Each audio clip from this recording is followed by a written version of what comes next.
watershed moment for planetary defense and a watershed moment for humanity. A small nudge. But if you wanted to do this in the future potentially, it could potentially work, but you'd want to do it years in advance. 거대 혜성의 지구 충돌을 앞두고 벌어지는 일들을 그린 영화 돈 룩업입니다.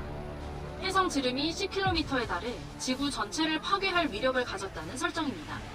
영화에서처럼 혜성이나 소행성 등 우주물체가 실제로 지구에 큰 위협이 될 가능성은 적습니다. 과학자들은 지구 주위를 오가는 큰 소행성 대부분을 추적하고 있는데 지구 충돌 가능성이 있는 건 아직 발견되지 않았습니다. 하지만 지름이 1km보다 작은 소행성들은 개수가 너무 많아 절반 정도만이 추적 가능해 지구 충돌 가능성을 아예 배제할 수는 없습니다. 하나의 점으로만 보이던 소행성.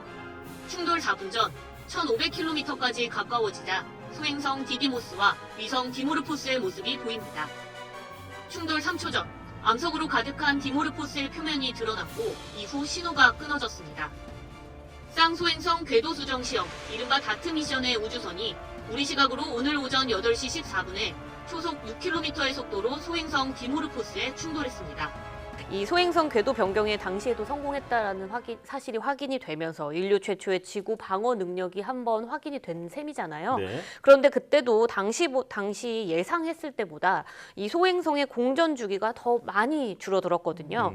이 나사는 공전 주기를 73초 정도만 줄어도 성공으로 원래 보려고 했었는데 실제로 공전 주기가 무려 33분이나 줄었습니다. 네. 그래서 과학자들이 이 공전 주기가 예상보다 왜 이렇게 많이 줄었나에 대해서 연구를 했는데 최근 그 연구 결과가 나왔다고 합니다. 네, 공전 주기가 원래 목표치보다 25배나 늘어난 셈이잖아요. 네. 왜 이렇게 된 건가요? 네, 우선 이유를 크게 두 가지로 과학자들이 꼽았는데요. 첫 번째로는 다트 우주선이 소행성 디모르포스에 아주 정중앙에 딱 맞춰서 충돌을 했다 이겁니다. 네. 이게 왜 신기한 거지? 이렇게 생각하실 수 있는데 물론 처음에 과학자들이 다트 우주선을 소행성으로 보낼 때 질량 중심, 그러니까 디모르포스의 딱 정중앙에 충돌할 수 있도록 설계를 해서 보내기는 했습니다. 네. 하지만 실제 우주 공간에서 이게 어떻게 부딪힐지 예상할 수는 없고요. 게다가 이 다트 우주선은 지구에서 달 거리보다 한 30배가량 더 먼 1100만 킬로미터 떨어진 곳까지 무려 10개월 동안이나 날아갔던 거거든요. 네. 그런데 예상했던 것보다 더 정확하게 소행성의 중심에 다트 우주선이 충돌을 해서 이 충돌로 인한 운동량이 그대로 소행성에게 다 전달이 됐다 이렇게 본 겁니다. 예. 근데 이거보다도 더 중요한 이유가 또 하나 새롭게 밝혀졌는데요. 바로 우주선 충돌 이후 소행성에서 분출된 암석들 때문이라고 합니다. 이 우주선 충돌로 인해서 디모르포스의 암석과 먼지들이 그 당시 분출된 것이 실제로 이제 지상에 있는 천체 망원경에서도 관측이 됐었는데 이때 분출됐던 소행성의 무게가 1000톤이나 줄어들었었거든요. 네. 네. 그럼 소행성의 무게가 굉장히 많이 줄어든 건데 이게 공전 주기를 짧게 줄어들게 한 것과 어떤 연관이 있는 거죠? 네, 이 소행성 디모르포스에서 튀어나온 이 암석과 먼지들이 작용 반작용에 의해서 튕겨 나오니까 그만큼의 힘을 반대 방향으로 작용을 해서 작용 반작용에 의해서 이 분출이 마치 로켓 추진의 역할을 했다고 보면 됩니다. 네. 이 430만 톤 정도 되는 디모르포스에서 암석과 먼지가 약 1000톤 가량 분출이 됐는데 이게 소행성 전체 질량의 0.002%밖에 안 되긴 하지만 이때 발생된 운동량이요.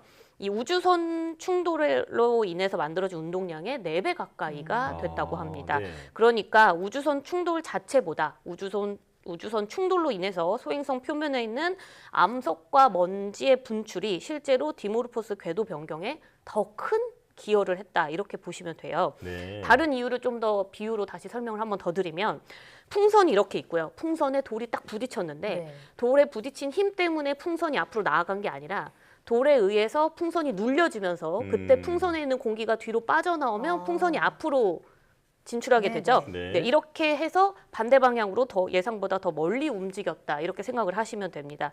이렇게 분출된 암석과 먼지는 이 5만 킬로미터에 달하는 긴 꼬리를 만들어내는데도 확인이 됐는데요.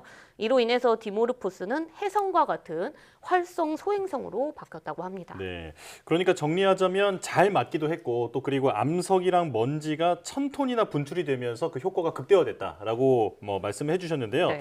그런데 왜 처음에 처음에는 궤도 변경 정보를 그 목표를 아주 작게 봤던 걸까요? 네, 이거는요. 이 다트 프로젝트를 원래 처음에 우리가 설명을 했을 때 우주선이 소행성한테 부딪힌다. 당구를 하듯이 마치 소행성에 우주선이 가서 부딪힌다. 이렇게 원래 많이들 묘사를 했거든요. 네. 그런데 이제 이게 당구라고 보려면 이제 크기가 똑같아야 되는데 네. 그렇지는 않고 실제로 소행성하고 우주선의 크기 차이로 인해서 냉장고 한 대가 날아가면 거기에 파리 한 마리가 탁 부딪히는 정도의 비유가 됐었습니다. 네. 예시가 당시에 냉장고 같은 단단한 물체를 많이 들었거든요. 네. 이게 뭐냐면 과학자들이 소행성 디모르포스는 표면이 딱딱한 소행성이라고 생각을 하고 그렇게 딱딱하다는 전제 조건 하에 충돌과 충돌 이후의 궤도 변경을 예상을 했던 겁니다. 네. 만약 이렇게 예상했던 것처럼 소행성 디모르포스의 표면이 딱딱하다면 우주선이 충돌을 했을 때, 다트 우주선이 소행성에 충돌을 했을 때 어떠한 물질도 소행성 밖으로 튀겨나오지 않게 되는 거고요. 이렇게 됐을 때 충돌 전후의 속도 변화가 운동량 보존 법칙에 따라서 초속 0.0007m 정도만 줄어듭니다. 아, 네. 초속 0.0007m는 뭐 무슨 말인지 사실 와닿진 네. 않잖아요. 그러니까요. 네, 그래서 이걸 다시 비유를 해보면 자동차가 시속 100km로 달리고 있는데 한 숟가락 2개 정도로 이렇게 물을 떠서 그 물을 동시에 자동차 앞유리에 탁 던지면 자동차의 속도가 얼마나 변할까요? 그냥 소용없다는 거죠. 그렇죠. 네, 거의 안 변한다고 봐야겠죠. 운전하는 사람이 그 안에 있어서 뭐 놀라서 브레이크를 밟는다 뭐 이런 상황이 생기지 않는 이상 사실상 물 부딪힌 걸로 자동차의 속도 변화는 거의 없다고 봐야 합니다. 그래서 나사가 이 다트 프로젝트로 인해서 소행성의 궤도 변화 목표를 73초밖에 안 잡았던 겁니다. 네. 하지만 이번 실험으로 소행성 디모르포스는 생각보다 약한 중력을 가지고 있는 이 작은 돌멩이들로 뭉쳐져 있는 것이 확인이 됐고요. 이로 인해서 우주선 충돌로 인해서 많은 암석과 먼지가 반대 방향으로 배출이 됐고 그로 인해 소행성의 궤도 변경 폭 자체가 예상보다 더 컸다 이렇게 생각하시면 됩니다. 네, 사실 저희가 좀 생각하기로는 행성이나 소행성들은 굉장히 딱딱한 걸로 이루어져 있을 거라고 생각을 했는데 그렇지 않다는 게 좀 신기하네요. 네, 맞습니다. 실제로 지난해 나사가 발표했던 이 소행성 베누의 초기 연구 결과에서도 비슷한 결과를 찾을 수 있습니다. 이 소행성 베누의 표면 역시 볼풀과 같았다라는 연구 결과가 나왔던 건데요. 네. 이 소행성 탐사선이죠. 이 오시리스 렉스는 2020년에 베누에 도착해서 표면에서 자갈과 먼지 등의 이 시료 채취에 성공을 했습니다. 이때 오시리스 렉스는 이 일본의 소행성 탐사선이었던 하야부사 2와 다르게 로봇팔을 쭉 뻗어서 표면에 착륙을 시켰고 그래서 그때 당시에 튀어오르는 파편들을 채취하는 방식인데 실제로 베누에 이렇게 착륙을 해봤더니 베누가 볼풀공처럼 이렇게 쑥 들어가는 표면 네. 형식이었던 거예요. 예. 그래서 이 애리조나 연구진의 분석을 살펴보면 이 베누의 입자 간의 결합력이 매우 약했고 예상보다 큰 웅덩이가 생긴 것을 확인을 했던 거고요. 그래서 이륙을 할 때 오시리스 렉스가 반동 추진 엔진을 분사를 시켰다고 하는데 이때 당시에 이 분사가 없었다면 베누 표면으로 계속 빠져들었을 수도 있다. 이렇게 이야기를 했습니다. 네. 이 애리조나 연구팀은요, 이 베누처럼 밀도나 응집력이 약한 소행성이 만약 지구에 충돌을 하게 된다면 대기권 진입 과정에서 산산이 소행성이 부서지게 되고 그렇게 되면 우리가 알고 있는 이 단단한 소행성 한 덩어리가 지구와 부딪힐 때하고는 또 다른 형태의 위협이 될 수 있다 이렇게 지적을 했어요. 이게 다른 말로 무슨 말이냐면 작은 조각들로 나뉘어져 있는 소행성이 대기권에서 다 타지 못하고 떨어지면 동시다발적으로 지구촌 곳곳에 굉장히 작고 큰 크기의 여러 개의 소행성 파편이 피해를 일으킬 수도 있다. 이렇게 보시면 됩니다. 네, 한마디로 그 생각했던 것보다 이 소행성들이 물렀다. 네, 이렇게 보면 될 것 같은데 그런데 방금 그 소행성이 지구에 떨어졌을 때를 가정해서 말씀을 해주셨는데 실제로 이런 그 디모르포스 같은 그런 소행성이 떨어지면 어떻게 되나요? 네, 뭐 저도 매번 전문가들이 알려준 이제 뭉뚱그려진 예측합을 가지고 원래 소행성이 충돌하면 지구에 어떤 피해가 일어난다 이런 식으로 많이 설명을 해드렸었는데요. 네. 이 최근 실제로 이 소행성 충돌 상황을 가정해 볼 수 있는 프로그램이 하나 나왔습니다. 그래서 소개를 좀 해드리려고 하는데요. 미국의 개발자인 닐 아그왈이라는 사람이 개인 홈페이지에 올려놓은 아스테로이드 런처입니다. 그러니까 이제 뭐 소행성 충돌 런처라고 보시면 돼요. 예. 소행성의 종류, 크기, 낙하 속도, 그다음에 충돌 각도 등을 직접 설정을 하면 이 소행성이 지구에 떨어졌을 때 어떤 영향을 주는지를 애니메이션, 데이터 등으로 볼 수 있게 돼 있는 건데요. 예. 말씀하셨던 것대로 우선 디모르포스의 상황을 좀 충돌 상황을 가정해 보려고 합니다. 소행성 크기는 디모르포스의 크기인 160, 지름이 160m인 걸로 보고 충돌 속도는 다트 우주선이 충돌했던 초속 6m, 그다음에 충돌 각도는 직각 90으로 해서 YTN, 저희가 지금 방송하고 있는 YTN에 떨어졌다고 네. 가정을 해보면 지금 보시는 게 분화구예요. 네, 예. 이 분화구가 약 600m 지름의 분화구가 만들어지는 겁니다. 주변의 상암은 거의 다 분화구로 예. 사라진다고 보시면 되고요.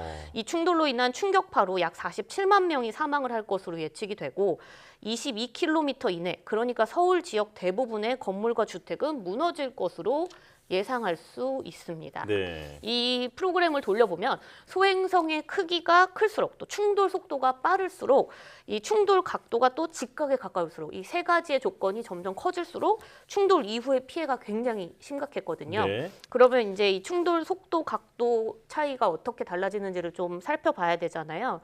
그래서 충돌 속도 초속 6m 그리고 충돌 각도 90도를 고정을 해놓은 상태에서 소행성의 크기를 키워서 한 지름이 350m 이상까지 되면 이 충돌 피해가 굉장히 커져서 지진이 일어날 정도고요. 예. 반대로 충돌 소행성 크기하고 각도를 고정하고 충돌 속도를 31km, 시속 31km 이상으로 고정을 했을 때도 이 지진이 발생할 정도의 큰 피해가 발생을 했습니다. 이때는 분화구의 크기가 2km가 넘게 커졌고요.